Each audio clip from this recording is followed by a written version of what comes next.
Congreso Internacional de Psicología Online. La salud es un estado de bienestar físico, mental y social, y no solamente la ausencia de afecciones o enfermedades. Uno de los aspectos más importantes de estudiar las variables psicosociales y ambientales de una comunidad está en orientar acciones hacia el mejoramiento de la calidad de vida de sus miembros. ¿Qué sucede en la mente de un comprador? Factores como la edad, motivación, cultura, percepción, entre otros, se involucran en la toma de decisiones. ¿Sabías que uno de los determinantes que inciden en el rendimiento de tu práctica deportiva dependen del contenido de tus pensamientos? Si lo crees, lo creas. ¿Cuáles son las variables físicas, motoras, cognitivas, perceptivas, afectivas y sociales implicadas en la sana evolución de un niño desde el nacimiento hasta la adolescencia? La inclusión como muestra de responsabilidad social, ruta para atender a las diversas necesidades educativas de nuestro país. Somos una conexión en el universo. Revisaremos la influencia del comportamiento en el ambiente y del ambiente en el comportamiento. ¿Derechos humanos? Imprescindible abordar el enfoque de género y la diversidad sexual. El secreto del cerebro. Exploraremos la interacción de los diferentes elementos asociados al sistema nervioso y cómo dan lugar a las bases biológicas de la cognición y el comportamiento. Las TICs y su uso responsable se convierten en una oportunidad para acceder a servicios de salud mental de alta calidad. Víctimas y victimarios. Factores alrededor de la prevención del delito. Identificar las herramientas de la atención psicosocial y las realidades de los entornos penitenciarios. Reconoceremos las mejores prácticas y estrategias para gerenciar el talento humano. Seres humanos conscientes crean organizaciones que perduran en el tiempo. La política, lo político y los políticos. ¿Cómo se dan las relaciones entre los fenómenos políticos y los procesos psicológicos? Organiza Conexiones Consultorías.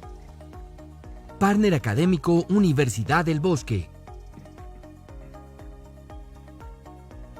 Con el aval de ASCOFAPSI, nuestros aliados.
buenos días para todos y para todas. Seguimos en el marco del segundo Congreso Internacional de Psicología Online, hoy presentando esos avances en investigación que se han venido haciendo durante este último año, durante los últimos 2 años, y que estudiantes de pregrado, estudiantes de especialización, estudiantes de maestría, incluso los mismos directores de investigación van a estar presentándonos hoy en el marco del segundo Congreso Internacional de Psicología Online. Bienvenidos, bienvenidas. Invitamos a que puedan invitar a otros estudiantes, a que puedan invitar a otros profesionales a que se unan en este momento, a que veamos de qué estamos hablando en investigación, de qué es lo que se está adelantando desde diferentes universidades. Ya hemos presentado la Universidad Pedagógica, la Universidad del Bosque, la Universidad de San Buenaventura, y en la tarde tenemos otras universidades invitadas que han presentado sus procesos de investigación en el marco del segundo congreso.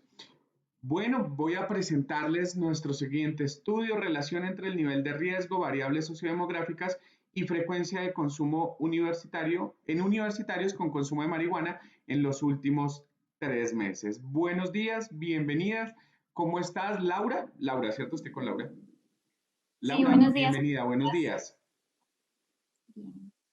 Listo, bueno, damos inicio. Buenos días a todos. Gracias por estar atentos a nuestra investigación. Les presento, se llama Relación entre el nivel de riesgo, variables sociodemográficas y frecuencia de consumo en universitarios con consumo de marihuana en los últimos 3 meses. La directora de la investigación es la docente Daniela Borges Borda y las auxiliares de investigación fuimos Julie Chinchilla, Silvia García y quien les habla, Laura Nieto.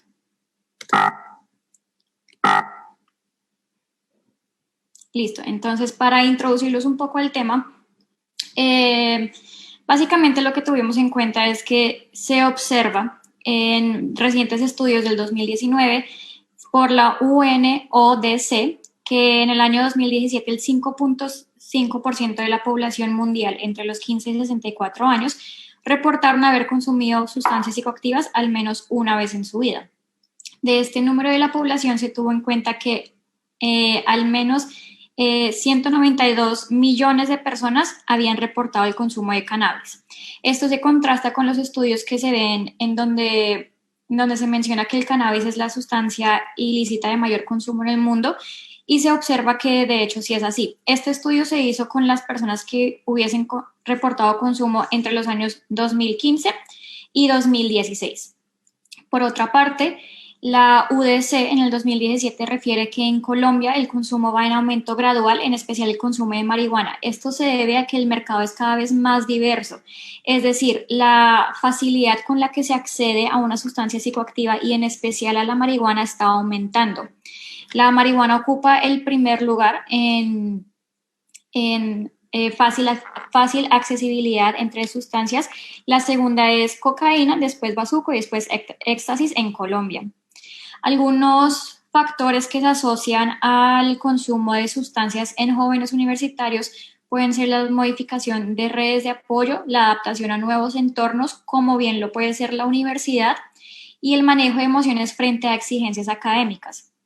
Esto se tiene en cuenta porque se sabe que al entrar a la universidad el joven está cambiando el contexto del cual venía, que era un contexto de colegio, en donde tal vez se tienen unas relaciones que son formadas a través de años, en donde los papás pueden llegar a estar más pendientes de los hijos porque tienen que recibir las notas y demás y conocen en dónde está en dónde está el colegio, mientras que en la universidad se observa que la libertad que tienen los estudiantes es mucho mayor, es decir, nadie va a estar encima de ellos diciéndoles que deban entrar a las clases o que si quieren salir a tomar pueden hacerlo, sino que se observan que las prácticas sociales que se manejan en la universidad, de hecho muchas veces pueden llegar a ser influenciadas por el consumo de algún tipo de sustancia. El alcohol, en primera medida, es la sustancia psicoactiva legal de mayor consumo y la marihuana es la ilegal de mayor consumo. Por otra parte, también tenemos que para el 2017 el 38.7% de estudiantes universitarios en Colombia reporta un consumo de sustancias. Cabe aclarar que con el estudio no queremos dar a entender que todos los universitarios consumen sustancias, sino que una parte importante de esa población sí tiene consumo de sustancias. Asimismo, del 2012 al 2016 hay un aumento de 5.7% del consumo de marihuana en universitarios y se observa que ese consumo es más prevalente entre los 18 y 24 años. Esto puede asociarse a que en esta edad las relaciones sociales son diferentes a como son en la infancia y también en esta edad, como bien lo han mencionado en estudios anteriores, la percepción de riesgo frente a una determinada sustancia puede llegar a ser menor. En el tercer estudio epidemiológico andino en universitarios del 2017 se tiene en cuenta que para el 2019 el consumo de sustancias en universitarios era del 4.8%. Al paso de 3 años, este pasó a ser 8.1%, casi doblando. Y para el 2016 este ya era el 10.8% de los universitarios. Entonces, se indica que el consumo de marihuana presenta tasas del 21% en Colombia, 11.7% en Ecuador, 5.2% en Perú y 5% en Bolivia. Esto quiere decir que el consumo de marihuana en estudiantes universitarios se observa mayor en la población colombiana que en los otros países del área andina. Listo. Ahora, para la justificación, como bien les mencionaba antes, se tienen en cuenta 3 factores importantes que son la baja percepción de riesgo y la alta disponibilidad de marihuana o la fácil accesibilidad a esta sustancia. Entonces, en los universitarios colombianos se evidencia que hay una baja percepción de riesgo, es decir, como lo mencionaba mi compañera antes, no se observa que el hecho de que una persona consuma marihuana por lo general no tienden a pensar en las consecuencias que puede traer el consumo a largo plazo, tampoco se piensa en la marihuana como algo malo, sino que muchas veces existe un diálogo frente a la marihuana casi que de justificación ante su consumo, es decir, hay diálogos como es mejor que el cigarrillo, o esto no te va a hacer tanto daño, o esto no es adictivo. Entonces, esto permite que la percepción de riesgo sea más baja que en la demás población mundial. Y asimismo hay una fácil accesibilidad a la sustancia, es decir, cada vez es más fácil que un estudiante o que un joven pueda salir de su contexto y pueda encontrar en dónde le van a ofrecer marihuana o en dónde puede llegar a comprarla. Esto hace que haya un aumento en las tasas de consumo del país, en especial en estas edades. Para los objetivos, el objetivo general fue determinar la relación entre el nivel de riesgo de consumo de marihuana, variables sociodemográficas y frecuencia del consumo en una muestra de universitarios que hayan consumido marihuana en los últimos 3 meses. Esta última parte es importante porque nuestro estudio estuvo basado en las personas que hayan reportado consumo dentro de los últimos 3 meses. Frente a los objetivos específicos, tuvimos 4. El primero fue identificar el nivel de riesgo de consumo de marihuana de acuerdo con el ASIST, que fue el instrumento que usamos, en universitarios que hayan consumido marihuana en los últimos 3 meses. El segundo fue determinar la relación entre el nivel de riesgo de consumo de marihuana y la edad de los universitarios que hayan consumido marihuana en los últimos 3 meses. El tercero fue determinar la diferencia en el nivel de riesgo de consumo de marihuana y el sexo en los universitarios. Y el cuarto fue determinar la diferencia en el nivel de riesgo según la frecuencia de consumo en universitarios que hayan consumido marihuana en los últimos 3 meses. Con base en los objetivos específicos también desarrollamos las 4 hipótesis. Las 4 hipótesis son: la primera, los estudiantes universitarios de la muestra presentarían un nivel de riesgo medio en cuanto al consumo de marihuana. La segunda, existe una relación directa entre la edad de los estudiantes de la muestra y el nivel de riesgo de consumo de marihuana. La tercera, existe mayor nivel de riesgo en los hombres. Y la cuarta, los estudiantes que consumen a diario o con un consumo crónico presentarían un nivel de riesgo en cuanto al consumo de marihuana. Nuestro estudio consistió en algunas variables, las cuales son las sociodemográficas, que tuvimos en cuenta la edad y el sexo de la población, el nivel de riesgo, que se definió según el ASIST y se refiere a la agrupación de hábitos que pueden aumentar la vulnerabilidad y predisposición al consumo de sustancias psicoactivas, y la frecuencia de consumo en los últimos 3 meses, de acuerdo con el ASIST. En el ASIST se estipula que en los últimos 3 meses el consumo puede ser 1 o 2 veces cada mes, cada semana o a diario. El tipo de estudio fue un estudio cuantitativo no experimental de corte transversal y alcance correlacional, y la población y muestra estuvo definida inicialmente por 520 universitarios de Bogotá, los cuales pasaron después a ser 131 sujetos, ya que estos eran los que reportaban consumo en los últimos 3 meses. La selección de la población se hizo por un muestreo no probabilístico por sujetos disponibles, de los cuales fueron 83 mujeres y 48 hombres. Observan que son más mujeres, entre los 18 y 32 años, con una media de edad de 21 años. Entre los criterios de inclusión tenemos estar matriculados en algún programa académico de la universidad, ser mayor de edad y el reporte de consumo de marihuana en los últimos 3 meses. Entre los criterios de exclusión hubiese estado no haber contestado a todos los ítems del instrumento, y también pues claramente que no hubiesen reportado consumo de marihuana en los últimos 3 meses. El instrumento, como ya les he mencionado antes, fue la prueba de detección de consumo de alcohol, tabaco y sustancias, ASIST, organizado por la Organización Mundial de la Salud. Y el procedimiento fue inicialmente la identificación de la población escogida para la organización de la base de datos, ya que ya se había realizado la aplicación del instrumento con anterioridad. Después se hizo el análisis estadístico de los datos y finalmente se elaboró la discusión del proyecto.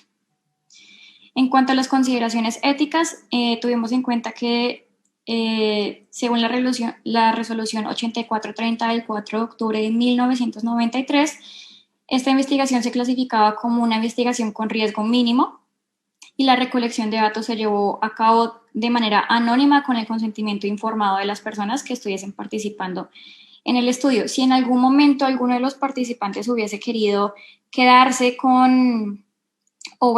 saber los resultados de su prueba, ellos mismos lo hacían saber, pero aún así la prueba fue completamente anónima para todos los participantes. Bueno, en cuanto a los resultados, los dividimos en 3 grupos. Este primer grupo es el nivel de riesgo total y el nivel de riesgo discriminado por sexo y frecuencia.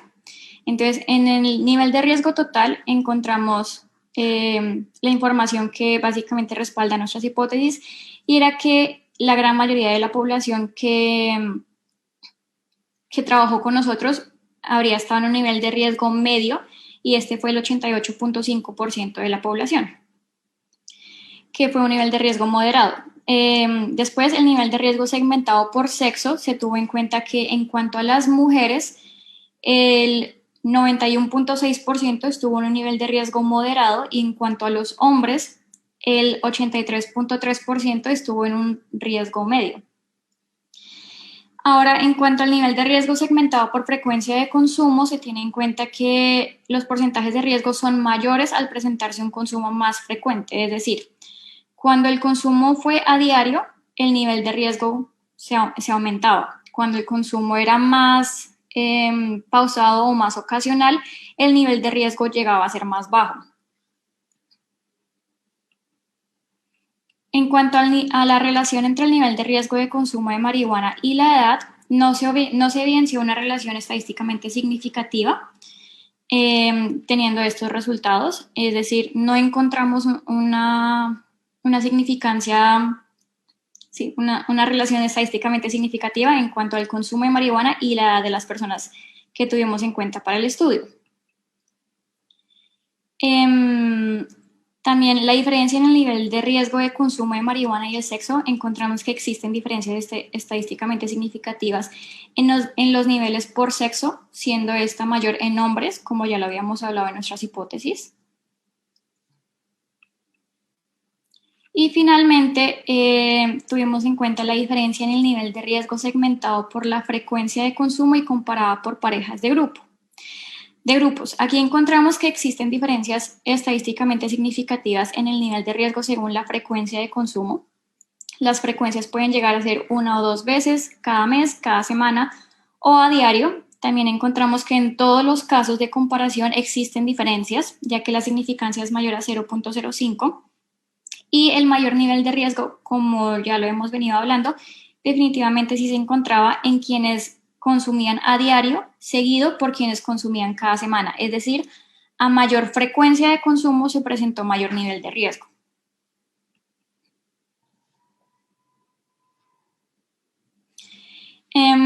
Para las limitaciones y sugerencias, una limitación importante que tuvimos fue el tamaño muestral limitado, y esto conlleva a las sugerencias que tenemos para el estudio, y la primera fue ampliar la muestra de estudiantes en futuras réplicas del estudio para que se pueda tener una generalización de los resultados que se encontraron, y también desarrollar estrategias orientadas a la prevención en los diferentes niveles, así como enfoques diferenciales según la frecuencia de consumo y variables asociadas. Esto quiere decir que este estudio no sea solamente algo teórico que se quede en la teoría, sino que también estudios como este se puedan replicar cada vez con la población, digamos, más grande, o que permita la generalización de los datos para lograr que con base en estos estudios se puedan encontrar y se puedan desarrollar programas de prevención y promoción en salud en cuanto al tema de consumo de sustancias que sean más cercanos a la población, porque lo que pasa hoy en día es que encontramos que los programas que tienen las universidades en su mayoría han estado orientados más a la prohibición y a, no sé, dictar charlas o algo por este estilo, en donde se les diga a los estudiantes que consumir sustancias está mal, pero básicamente se queda ahí, se queda como en decirles eso, que está mal consumir sustancias, que puede tener diferentes consecuencias,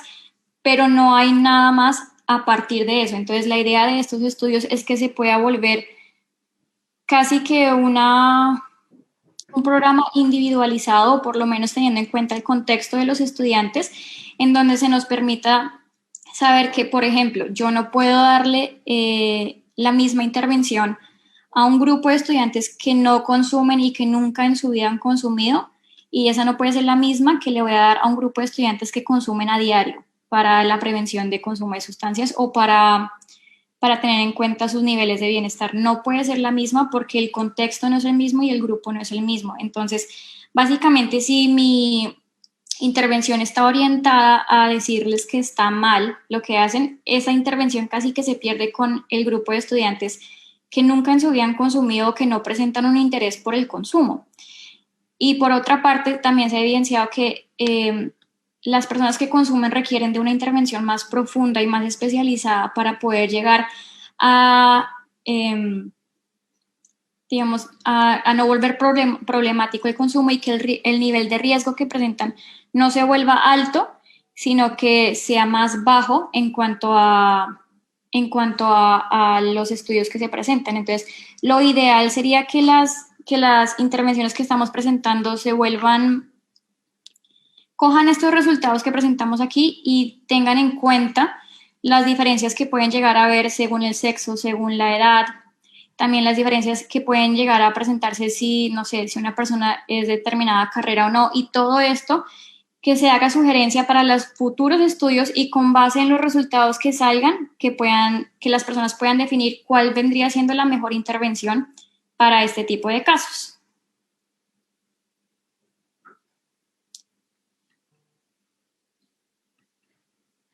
Bueno, perfecto, Laura, muchas gracias. Quisiera hacerte una pregunta más desde tu rol como investigadora, y es: ¿cuál es el desafío más grande frente a la investigación que ustedes están desarrollando en cuanto a los estudiantes universitarios y la percepción de bajo riesgo que hay frente al consumo de marihuana, por ejemplo? O sea, popularizado el consumo de marihuana. Sí, bueno, lo que observamos en este estudio es que definitivamente el rol social tiene un papel importantísimo en el consumo de sustancias, en especial en la universidad.